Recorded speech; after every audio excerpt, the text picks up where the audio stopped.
And we're live.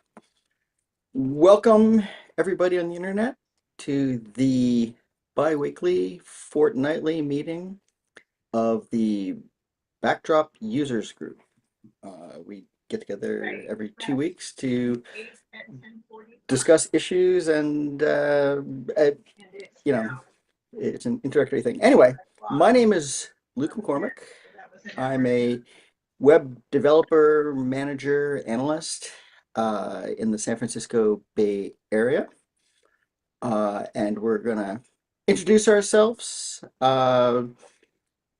Everybody introduce yourself, nominate somebody to follow you. So I'm going to go first to, how about we say Joseph, since you're unmuted. All right. Hi, I'm Joseph. I'm a developer from Las Vegas, Nevada, and one of the core committers for Backdrop. And yeah, Irina. Zach, I'm web developer working from Mountain View today, South Bay area. I'll just jump in. I'm Tim Erickson. I'm St. Paul Tim. I'm in Deerwood, Minnesota today. Joseph, did you go yet? Yes, I went before Irina. Greg? Yeah, I'm Greg, a member of the project management committee for Backdrop. I'm a Drupal support engineer by day, and I'm currently joining from Central Greece and Melbourne, usually from next week. And I'll go with Justin next. Hey, I'm Justin Kaiser. I'm a developer for a nonprofit in Indiana, and I'm currently hanging out in Southeast Ohio at my parents' house. So, let's see. Darren. Muted. All right. I'm Darren O from Florida. I have helped to start the Drupal Forge project, so I'm just here to find out how it's working for Backdrop.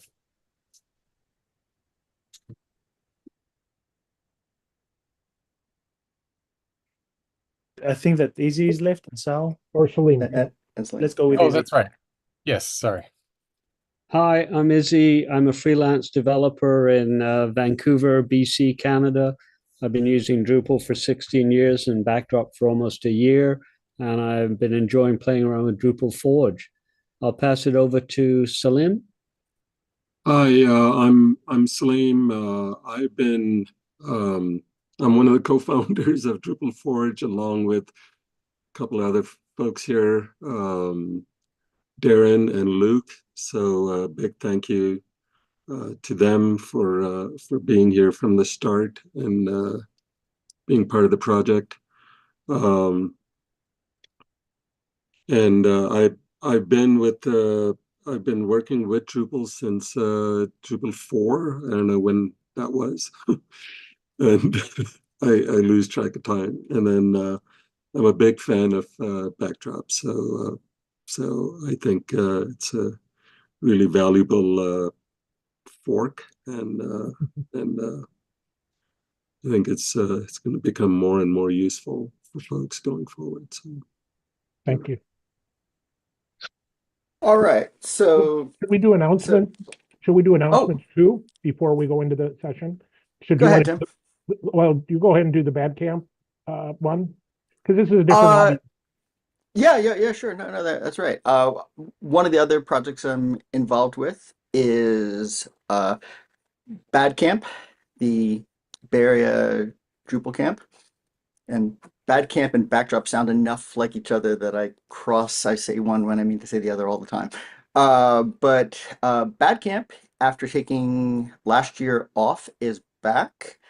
It is occurring Thursday and Friday, October 24th and 25th at Oakstop in Oakland, California. You can go to badcamp.org for more information. And that's that. Okay, and I'll do the other two quick announcements. Twin Cities Drupal Camp is another camp coming up. There'll be less we don't have any official sessions on Backdrop there, but there are a couple of Backdrop developers that'll be there, including myself and Wilbur. And there's an unconference, and I'm sure we'll talk about Backdrop at the unconference on Friday afternoon. And we'll also just mention quickly, I think it's the 10th and 11th of October, which is just over a month and a half away, is the next Backdrop Live, which will be an all online event. And if you want to, I don't think we've opened up registration officially yet, but we'll try to do that the next week. And then people can start registering and submitting topics for our next Backdrop Live. Are you guys going to have like training sessions or anything like that, or there's nothing like that? At Backdrop Live or Twin Cities Drupal? Or Badcamp. Badcamp. Which one? Yeah, all of them, I guess. Okay. All of them. I'm just trying to figure out if there are training sessions. I want to get hooked up into that and show folks like, hey, here's Backdrop and here's Backdrop on drugs, so sure. How you can deploy it, how you can develop it on the cloud, how you can deploy it to, DigitalOcean, Linode, right, Azure, and all the other AWS and so on. So, Tim, why don't you answer that about the? Okay, I'll start with Twin Cities Drupal Camp, which is I'm not involved in the schedule directly. I don't think we have a training day, and I'm pretty sure the schedule's closed. So I think it's probably, that's just 2 weeks away. So that's probably not an option. Luke can talk to Badcamp, but first, in terms of Backdrop Live, this is an unconference. Anybody can do what they want. If you want to do an hour session, you just have to put it on the schedule. So if like an hour is enough, if you wanted to do something more than an hour, we're also pretty flexible, and we could figure something out, and we could definitely incorporate some kind of 2 or 3 hour training, I think, as an option if that's something you wanted to do. So just let us know what you'd like to do at Backdrop Live, and I think we can make it happen. Luke, can you say anything about Badcamp? Oh yeah. I have an addendum to that, and then I'll slide right into the presentation if there's nothing else. There is no formal training at Badcamp this year, but a lot of the sessions are effectively tutorial things. And for this meeting, I terribly left out from my intro that there's a Backdrop Summit at Badcamp, and a sort of rare and valuable opportunity for Backdrop people to get together face to face and get things done. So there'll be more information about that coming out soon. So with that, let me slide into today's presentation. Now, the main presenter today is Izzy. So the way we have it planned is I'll give a brief introductory to Drupal Forge from my perspective. Pass it over to Izzy, who will demo how Backdrop can be launched from Drupal Forge. And then we're coming back to me for questions, although with Salim and Darren here, I'll just mostly be along for the ride because they will probably be able to answer most things that I can.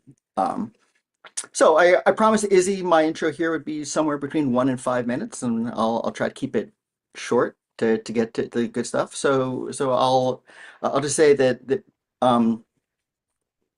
I entered the Drupal Forge universe at DrupalCon Portland in May, where I walked up to Darren, who had a table in the bathroom, I guess, and he told me about his idea for setting up a service that would allow fully fleshed Drupal sites to be launched easily, and this happened to coincide with the introduction to everybody of Drupal Starshot, now called Drupal CMS, confusingly. And so Drupal Forge is positioning ourselves to be part of the Drupal CMS infrastructure, allowing an easy way for people trying to launch Drupal CMS to get versions of it that they can that they can use immediately and that will you know be then moved to various hosted services. But along the way, Drupal Forge teamed up with DevPanel, who we will hear more about shortly. And one of the great things about DevPanel is that it allows not just Drupal, but other applications, notably Backdrop, to be launched in a very smooth and elegant way, as you will be able to judge for yourselves. So now, without further ado, to show us the smooth and elegant way that Backdrop runs on Drupal Forge, I toss it over to Izzy. Hi, thank you very much, Luke, for the introduction of this talk. And I'm going to share a screen with you and do the presentation off that screen. Drupal Forge is a site where you can create, test, and develop a Drupal site instantaneously, and it really is a family of Drupal sites. Drupal 11 is out there now as of a few days back. Starshot is there, Backdrop CMS, Drupal's 10, 8, 9, 7, Civi CRM. Now, many of the people in this audience are probably quite familiar with Backdrop CMS, and I think some of the people who may watch this video later are looking at learning more about Backdrop. And granted, Backdrop is a fork of Drupal 7, but it's really so much more, as I've learned in the years that I've been using it. There are things in Backdrop that you'll find in Drupal 10.11 that have been ported into Backdrop. For example, the CK5 editor was added to Backdrop at the start of this year. Also there was the addition of the latest version of Tiny MCE editor, giving people a choice. And a number of the key developers for Backdrop are also very active in the modern Drupal arena, including in the security team for both. The other thing that happened in version 128, which is the current version, was the introduction of being able to have configurations in the database instead of just in JSON files. And you can switch back and forth. And having the configurations in the database may be more suitable and faster for some server platforms where a distributed file system is used. And Backdrop has a lot in core, and there are tons of contrib modules. And like the Drupal community, the Backdrop community is very welcoming of input and questions from users and developers, and are happy to help people getting on board, which is all very typical of the Drupal community. So Drupal Forge has the ability to also launch these applications in a cloud dev environment, where it includes VS Code with the terminal, PHP MyAdmin, Drush, and B. So when you go to, if you go to Drupal Forge,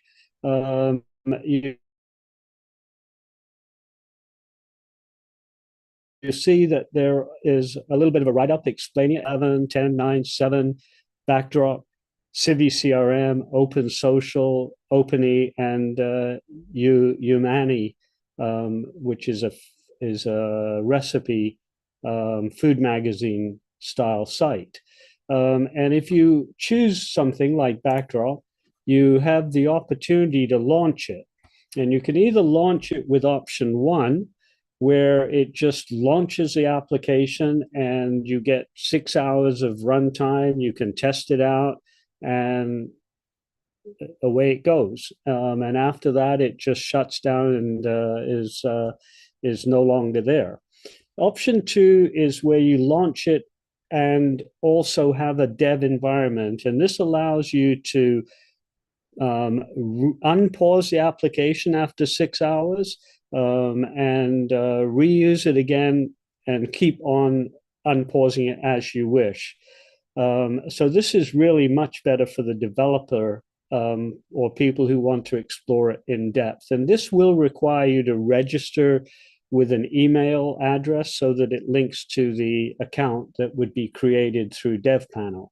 And this second option gives you an application form that you need to put a name, email address, and they've been asking for the Drupal org username just to kind of link the two community, well, with the community, and again, agree with the terms of use.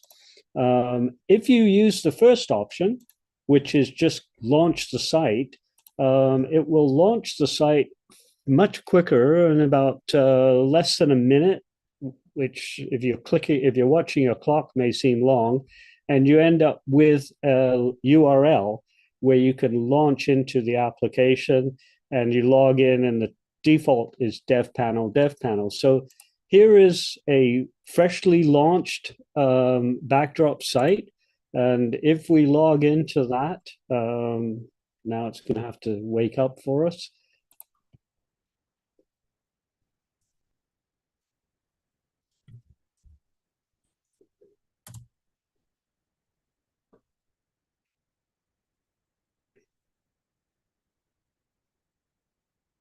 So here we have a fresh fresh Backdrop site.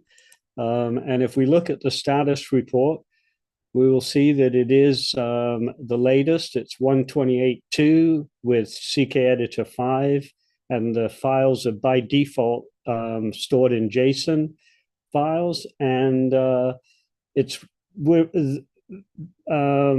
Drupal Forge is going to be updating the platform from the 7.4.3.3 to 8.1 or 8.2.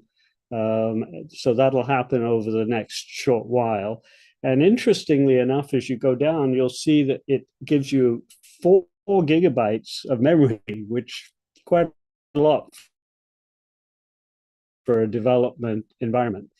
The other thing that we've done here is that if you look at the file system setting, it comes up with both public files, which is the way it's as a setup for the private files. And the reason that is there is so that when you go in and you use and you install modules, let's have a look. If we're going to install some new modules, we can look up any of the modules that are available on Backdrop. And a couple of my favorite ones are module filter. So we can search for that.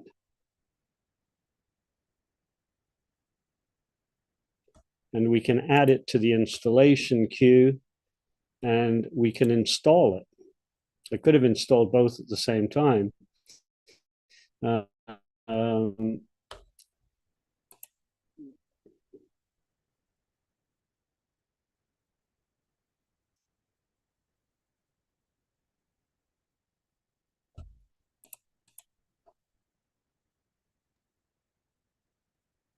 Is it just me, or did Ozzy's sound go out?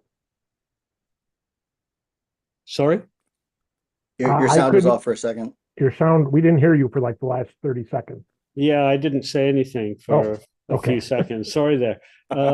So now if we go and look at our list of modules, we will see that our list of modules has a different look here, which is what module filter adds to the picture. And if we configure the module filter module to see what it does, it allows us to dynamically save the move the save button, and also place the version in a separate column. And when we do that, we will see that it, if we go back and look at the list of modules, it gives us a user interface that we can adjust here. Now, the other thing that's useful, and I wanted to demonstrate this as well, is that some modules like Backup Migrate and the demo module, they are storing important data, like all of the backup database and config files. And so they need to be able to put that into a private directory. That's why we've got this set up so that it can do it out of the box. You don't have to figure out how to add that in. So we're going to add the demonstration module just because it's small and simple and gives snapshots very quickly. And we're going to do that. The demonstration site reset is if you were actually creating it like a kiosk, you'd need that. But for general use, if you just want to create snapshots, you don't need to do that. So here we go. If we're going to create a snapshot, we just go in here and create a snapshot, and we give it a name, which cannot have any spaces in it. Sorry, just bumping into it.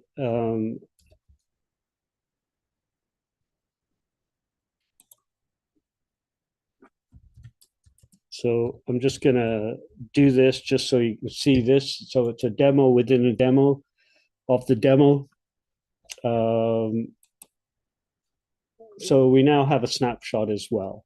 And if we look at the structure, we can see the snapshots that have been created.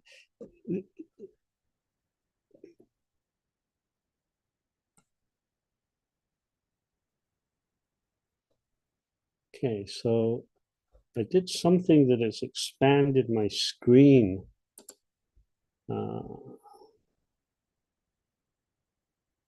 Sorry, I've got to try and undo.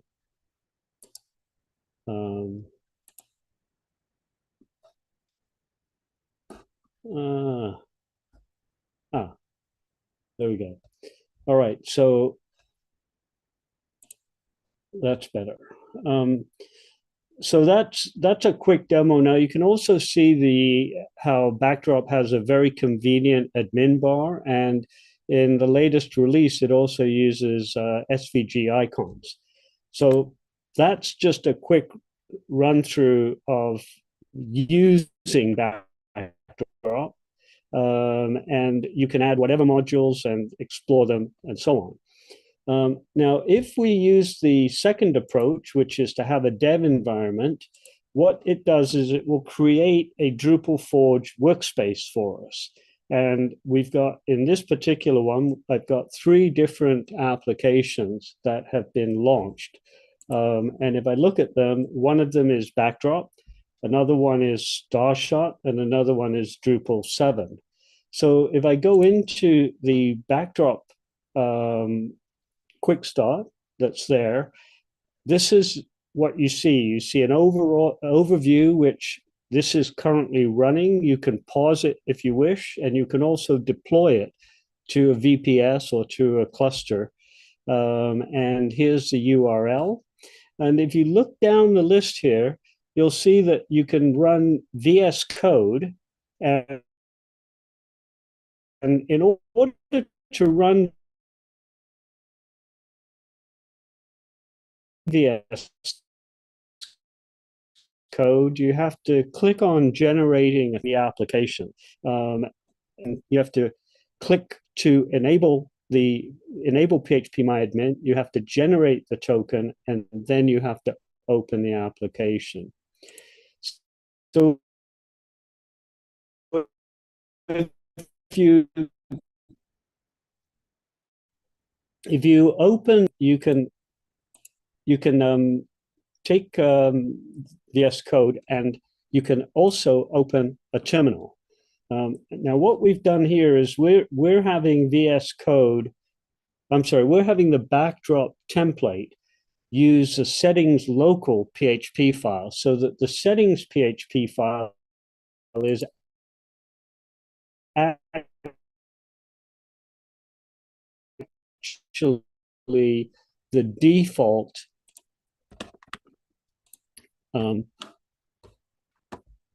so this file is essentially unaltered.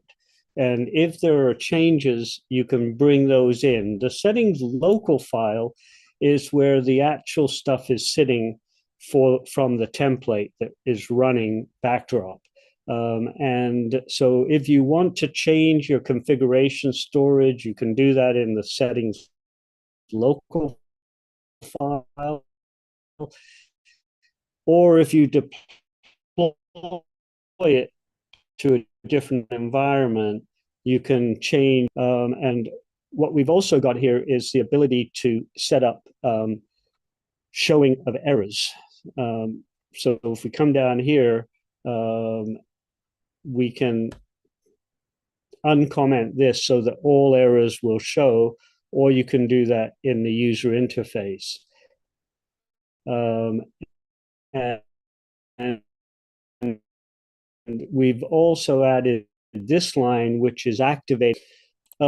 So here we are again in the this one is this is Backdrop that was launched with the development environment. And as you can see, it looks the same as what we saw over there. You can do you can look for updates. The modules have already been installed here. You can look at the debug information, and you can print this out if you need to. So I won't spend too much time on that. We can always come back if there are questions on that. The other thing I wanted to quickly show is that the other thing in the application area here, another application that I launched was Drupal 7. So that reminds me, I wanted to show you one more thing on the environment here, is that in the terminal, we have B is also running. So that is the Backdrop equivalent of Drush, the command line interface. So B status will show us that, yes, B is running, and it gives us details, and we can execute any other B commands that we wish to. Likewise, with the Drupal 7 environment, you have the URL for the environment. You can enable VS Code, generate the token, and click open. And when you do that, you can look at any of the files that you wish to as normal. You can look at the README file if you want. And you've got terminal. So you can run Drush commands. You can download views.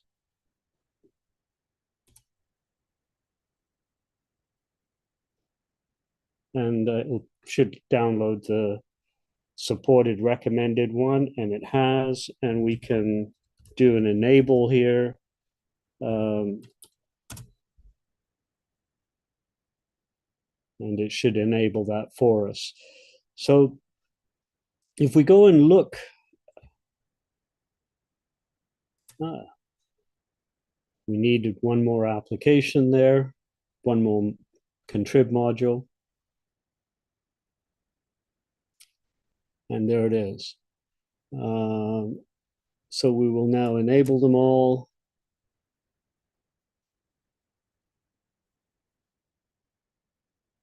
So this is the kind of development environment. And as you know, we haven't set anything up locally. We're doing it all through Drupal Forge and all in the browser.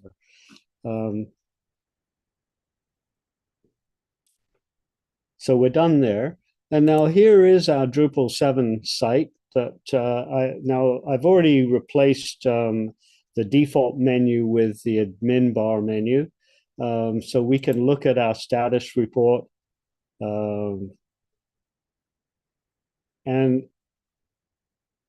I guess it's just going to take a moment. This one has already been updated to 7.1.01, 101 instead of 100. And the other thing that is here, which might be of interest to people, is that Indoxella created a tiny MCE backport. So if you do a Google search, github.com, tiny MCE backport, you'll find it. And this is the latest version of tiny MCE. So you can go in and use it, not worrying about CK Editor 4 or an old version of tiny MCE version 4. And if you've got the capacity, if you're an administrator, you can also switch to full HTML and you get a bigger menu. So with that, I think I will be ready to pass it off. We could just as easily launch Drupal 11 if we wanted to just see what it's like and play around with it without having to set up a development environment, all courtesy of Drupal Forge. Now, it's offered as a free service, but as you can imagine, an infrastructure like this must have operating costs. And so at some point, there's going to have to be a bit of sharing between the community, the people using this, and the people providing it as to how to keep this thing going. So I'm going to stop sharing my screen, and I'm going to pass it back to Luke to take it on and moderate for any questions. And I am happy to accept the baton. That was great, Izzy. Thank you very much. So for sort of the question and answer session, we have Salim and Darren here, who I can put on the spot to answer some of these things. But before I do that, the people who aren't necessarily Drupal Forge people are. Yeah. Do you have any questions that have popped into your mind that you'd be interested in? Greg, what do you got? Yeah, with regards to what Easy finished off there, with regards to operational costs and eventually needing a solution for that, because it is something that the community will be using as a tool. What are the plans or the thoughts of that? And Yeah. like, why not do it from now, like, so that it's clear? Are you guys still figuring out what that is going to be like, or? Yeah. No, glad that you brought that up. And that's actually at the very genesis of the whole idea, the financial support. And I'm glad to see that Darren has turned on his camera and unmuted himself because he is the one to speak to this. It was his vision of actually addressing precisely that issue that is sort of the spark for this whole thing. Yeah, this whole project was started because we wanted to find a way to support um, free software projects, and we thought that having some recurring revenue from selling the hosting for Drupal sites would be a way to do that. So this is the infrastructure that we're planning to use for that. So the idea is you would start the trial, you would spin up a trial site, and you would be offered the option to move it to a permanent hosting, and that we would get that there's several options for how this could be supported. It could be either with a referral fee. If you were using this to support a particular project of your own, you could sell the hosting yourself. So DevPanel is working with us to provide a way that you can sell AWS or DigitalOcean hosting for these for these sites. So if somebody does a trial, they decide they want to make it permanent, they buy that hosting from you, and of course some percentage of that would go to keep this service going. I can I pitch in a little bit as Yeah, well? yeah, yeah. Jump on. So one of the things I want to say is that Drupal Forge is set up as a nonprofit, and one thing, as our cost increase over time, we would like to have participation from other agencies and other donors to kind of support the service, to keep it going.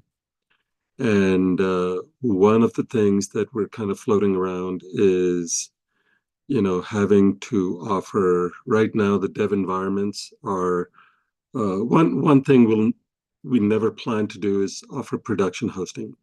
So the only thing we would do is offer dev environments, and then people can connect their own VPSs or push it to other production environments, their production hosting companies themselves, and we'll offer connectors.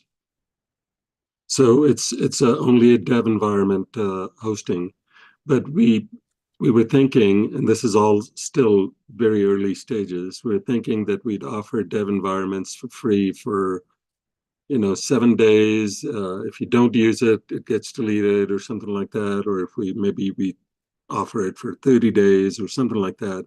And after that, you have to pay. And even for paying, we would have some sort of a scale of, whatever you can pay, basically, from $1 to $10 a month or something like that.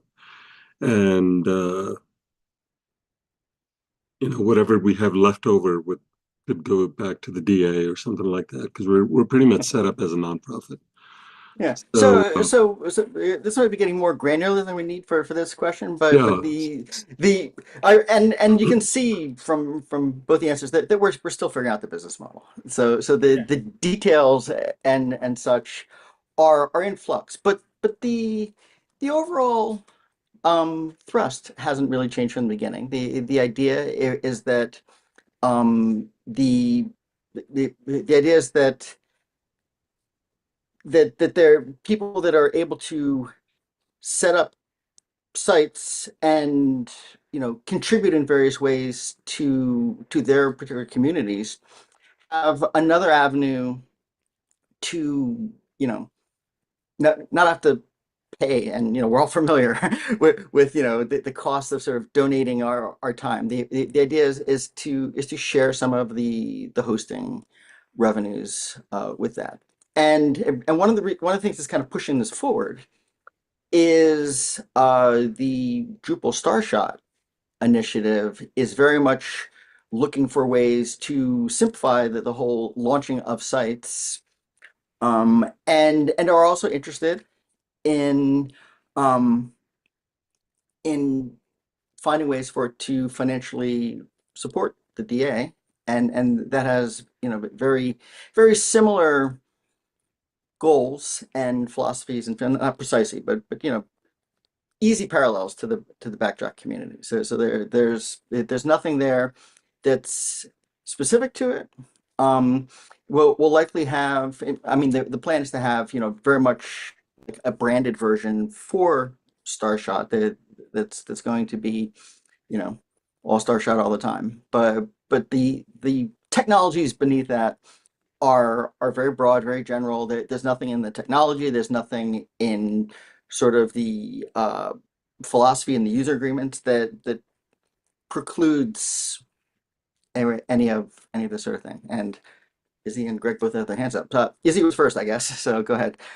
Okay, what I wanted to do is just refocus on what drew my attention to Drupal Forge. And that was something that I think might appeal to a lot of people, where you can quickly spin up an environment with a dev environment.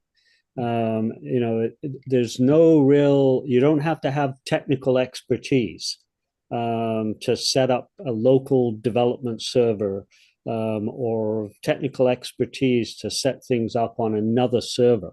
And I think, as you saw in the demonstration, it's very easy to do. It's just a few clicks and bingo, it's up and running. And you do have the ability to edit, look at the files, edit them, and do things in the terminal. So I was very impressed with all of that. And I think other people, in the Backdrop community and elsewhere will find that kind of thing where they don't have a lot of technical expertise, but they want to learn a little bit more about how this stuff works. I think they'll find this quite useful. Thank you. All right. Greg? Thanks, Izzy. Yeah, sorry, because of it's summer here and like I was away on holidays and then sick with COVID and stuff like that. I haven't attended much of the community meetings past few weeks. So we have a page in the main backdropcms.org side, which is if you go into the main site and you click try other ways to try Backdrop, it leads you to a page with the various providers. And when there's services like this one being provided, we usually add someone. And look, I believe that you have powers to add things there. So I think that dev panel deserves sort of like to be there. Side note to that, I think that there was also another vendor, but I keep forgetting the name of the vendor now. I think that Jen started moving some of her sites to them. Does anyone remember? Probably. Mesmo, yeah. All right, so they provide, I think, a way to spin up demos or Backdrop sites. And where I was getting at is that this list that we have of providers there is getting long, which is good news. It's a good problem to have. So maybe as a general thinking is that we need to sort of like provide a way to summarize or compare these things as to what they provide. And the reason why this came to mind is because, as you mentioned, there's limitation of what DevPanel will be providing, which is Dev Forge. Sorry, keep forgetting. Keep forgetting now. Is it Drupal Forge? It's both Drupal Forge and Dev Panel sort of like working together. Intersecting, they're not two words for the same thing, but there's considerable overlap. So right. But you mentioned that the intention is not to provide production sites, rather than the ability to sort of like get the dev environments and then hook onto whatever you choose as a provider for your actual hosting thereafter. So because this is a differentiator with certain of the other providers there, I would like people that come to this page to, be aware of these things, like when they're choosing what to do, other than, being free to go and test every single one of them and compare them. But yeah. I like your idea of refactoring that page a bit. Yeah, but first, one step at a time is just maybe my understanding from what was said was that Sal, Darren, and yourself, look, you're part of this, like you're working on this together, right? Yep. All right, cool. And I believe from the three of you, you're the one that has powers in Backdrop CMS.org. So I think that the content type that is to be added, what is it called?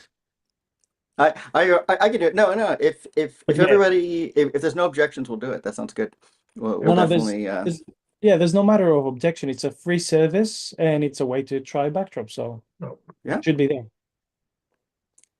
Excellent point.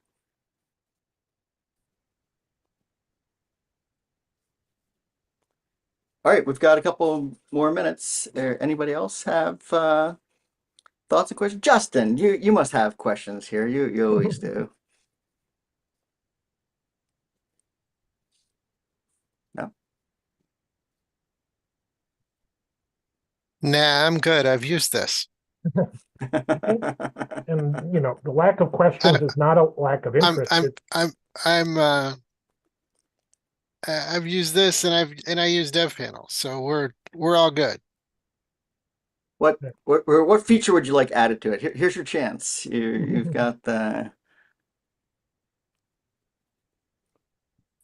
you can get something into the next release if you can spit it out right now.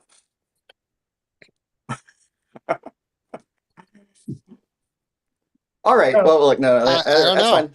So Salim, I'm sure I actually want to take a minute here to thank Izzy for his participation. He kind of stepped in and started representing Backdrop and took the leadership of even maintaining the backdrop. Right now, like when we started Drupal Forge, we were maintaining all the different distributions and everything, and we were looking for community members to actually pick up maintenance of the distributions. And Izzy kind of stepped up and had a lot of suggestions and started maintaining the backdrop distribution and made a lot of improvements. So really appreciated that, and he's been representing the backdrop community. I can't tell you how much. So it's been, we've been really happy to have him participate in the backdrop project. I mean, in the Drupal Forge project, and as you know, and representing from a developer perspective, representing Backdrop, and as well as Luke, and Luke's been involved from the beginning. So, but so thank you, Izzy. That's all I wanted to say. All right, Greg, back to you. Oh yes, follow up to what just Sal said now. With the rest of the providers that we have, it's a good thing that you mentioned this now.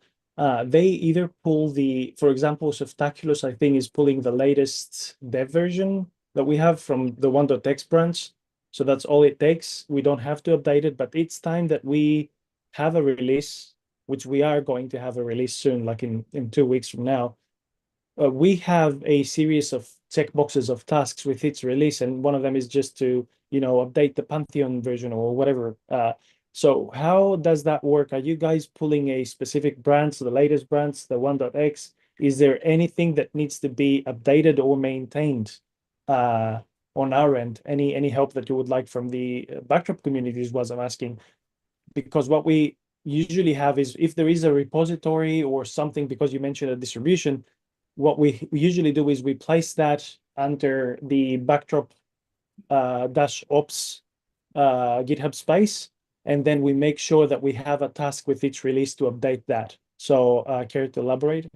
Yeah, to be honest, I have not been involved in the details. Izzy's been working directly with one of our developers on that. So I'm going to turn this over to Izzy and let him talk to that. Yeah, sure. Yeah. Thanks. Yeah, the Backdrop template is on GitHub, and at the moment we are using a numbered version. We considered doing what DDEV does and just pulling in the latest version, but there was some reservation that if it's not tested and confirmed to be stable, it could put new people at a bad experience. Even though my experience has been that the new releases are pretty solid. Yeah. So it is a number. I saw, the reason I was asking, because I saw that there were some customizations that are required, like setting up of the private version. Yes. So do you have a link that you can provide to the repository that is currently holding the template or the distribution or whatever you're working off of? Yes, I could provide that. I'll have to just look it up to give you the GitHub distribution. Because it would be good to get it, under the Backdrop Ops space, have a task added in the template that we use for the releases, and then Izzy, yourself, and maybe others like myself as well, we can be added, because how it usually works is, like, it's time that we have a new release of Backdrop CMS, we go through that list and we have people and alternatives in case that people are busy with life, that can update the templates that each service provider is using within reasonable time.